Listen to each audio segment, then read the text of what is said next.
نحمده ونصلي ونسلم على رسوله النبي الكريم أما بعد فأعوذ بالله من الشيطان الرجيم بسم الله الرحمن الرحيم الله يستهزئ بهم ويمدهم في طغيانهم يعمهون صدق الله العظيم وصدق رسوله النبي الكريم. Alhamdulillah, that was the 15th ayah of Surah Al-Baqarah. In our previous session, we had been discussing the opening of Al-Baqarah. The context was the opening of the Quran, mentioning the believers briefly, mentioning the disbelievers briefly, and then expanding on the property of the mufsideen, the munafiqeen, the hypocrites. These ayahs continue to talk about their qualities because in reality, in order to sense what is correct, you need to know what is incorrect. Medical school focuses on pathology and disease because if you know the disease, you can contradistinct that from normality. So all these ayahs and signs which mention the disease of these people, the reality is we should not wash our hands and say that's them, but we should ask ourselves, do we have any of these qualities, and if we do, how do we wash them away? So we mentioned previously the ayah وَإِذَا لَقُوا الَّذِينَ آمَنُوا قَالُوا آمَنَّا وَإِذَا خَلَوْا إِلَى شَيَاطِينِهِمْ قَالُوا إِنَّا مَعَكُمْ إِنَّمَا نَحْنُ مُسْتَهْزِئُونَ. That these people, when they're in the company of the believers, they say amanna, we believe. And when they're in the company of their own, what Allah subhanahu wa ta'ala describes as shayatinihim, their leaders who are devil-like, they say inna ma'akum, we're actually with you. And we were not with them, we were just mocking them.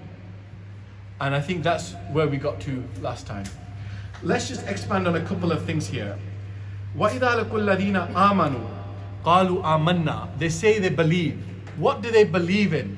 This takes you back to the beginning of the ruku. وَمِنَ النَّاسِ مَنْ يَقُولُ آمَنَّا بِاللَّهِ وَبِالْيَوْمِ الْآخِرِ. That these are the people, the munafiq are those people who say, we believe in Allah and we believe in the akhirah, but they do not believe. One of the things that the Quran highlights, what is absent in their speech, is they do not say that they believe in the supreme status of the Prophet sallallahu alaihi wasallam. So this is another quality indicated that the munafiq are those who cannot bring themselves to accept that status of Habibullah, that esteemed, elevated status of Rasulullah sallallahu alaihi wasallam. And then وَإِذَا خَلَوْا alone. When they're alone in the company of shayatinihim. Shayatin comes from the Greek word Satan. It has the Arabic root of shatana. Shatana means to burn up, to fume. And that's a literary metaphor that's used now as well. I'm fuming. When we're really angry, we say I'm fuming. Oh, did you see the smoke coming from his ears? It's not literal smoke, but it's that anger. So really it encapsulates the anger that their leaders, the munafiq leaders or the disbelievers had when they heard these munafiq go into the company of believers and say things like, we accept Allah. How dare you say that? What happened to Lat and Manat and our idols, and our father's idols and our grandfather's idols? They were fuming with these things.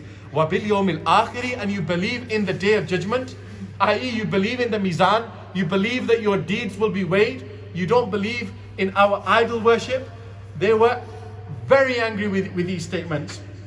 But the munafiq, when he changes company, he changes colors. And this is something that a believer must not do. He must maintain his steadfastness. He must maintain, he or she must maintain her steadfastness with the deen, to be honest and sincere with the words of Allah subhanahu wa ta'ala. And they say, Innama nahnu mustahzi'un. Mustahzi'un is to mock, is to belittle, is to take the mick out of, is to be sarcastic about. And this is a really hurtful thing to do. Imagine there are 5 friends sitting and constantly you're picking on one of them. How will that person feel? He might put a smile on in that face to save face, but inside he's feeling so hurt by your words. Now Allah subhanahu wa ta'ala, His response is extraordinary to this. They say, we mock them. We take the mick out of them. Allah subhanahu wa ta'ala says, Allahu yastahzi'u. That Allahu yastahzi'u bihim. That Allah mocks them back. This is extraordinary. that if all the human beings got together, they could not make the wing of a single mosquito. So all of their mocking together will not equate to anything when Allah mocks them and Allah debases them. Then you really will see who is mocked in dunya and akhirah. So Allah subhanahu wa ta'ala, this is a mercy to the believer. Look at the love He's showing His sincere people, that if they mock you, don't be hurt by that. I will take care of it. For like, I will do it, but I will do it in my style and with my shan and with my majesty. How will you do it? وَيَمُدُّهُمْ فِي طُغْيَانِهِمْ يَعْمَحُونَ. Mud from mud, as you know, like on وَلَضَّالِّينَ is an extension. Allah subhanahu wa ta'ala says, I will extend them in their heedlessness. And this is a real punishment. Like I told you the example of a canine, when you give him a free leash, that extension of that lack of perception is going to cause damage.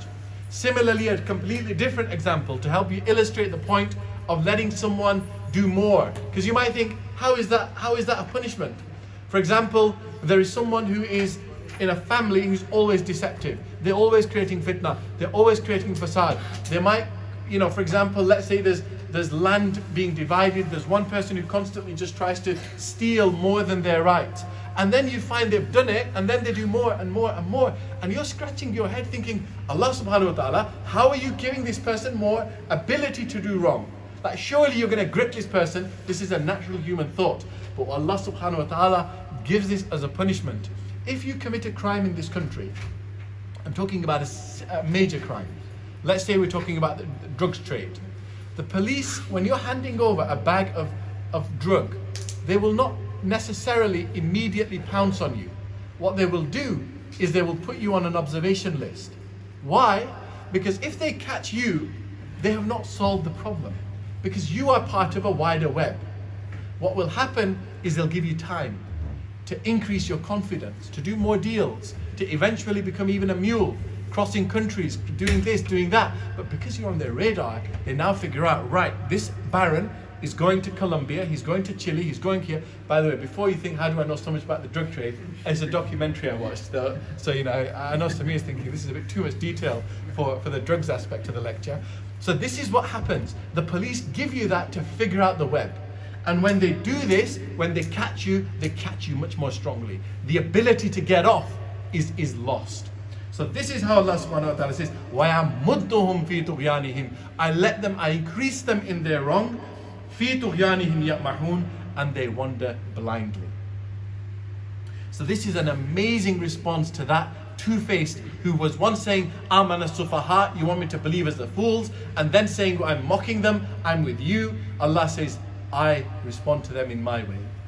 And the final ayah we're going to reflect on is ayah 16 in Surah Al-Baqarah. Bismillahir Rahmanir Rahim. أُولَٰئِكَ الَّذِينَ اشْتَرَوُا الضَّلَالَةَ بِالْهُدَىٰ فَمَا رَبِحَتْ تِجَارَتُهُمْ وَمَا كَانُوا مُهْتَدِينَ.